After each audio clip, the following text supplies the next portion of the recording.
আরে ভাই এখানে অনেকেই আছে যে ওই মানে যেদিন মারামারি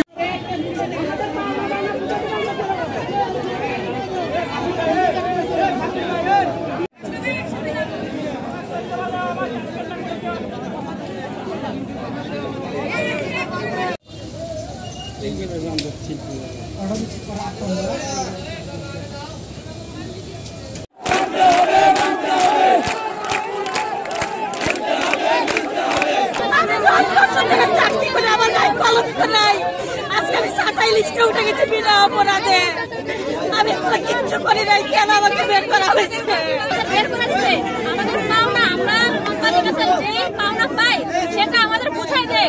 আমাকে মারাইছে, লাস্টে আমাকে হয়েছে কি আমরা ওয়ার্কাররা মারছি, আসলে আমরা ওয়ার্কারের কারো গায়ে হাত নাই, আমি মাইর খাইছি, মাইর খাইছে আর মাথা মারছে, তাহলে আমারে মারলো কেন? আমার কি ওয়ার্কারে মারছে?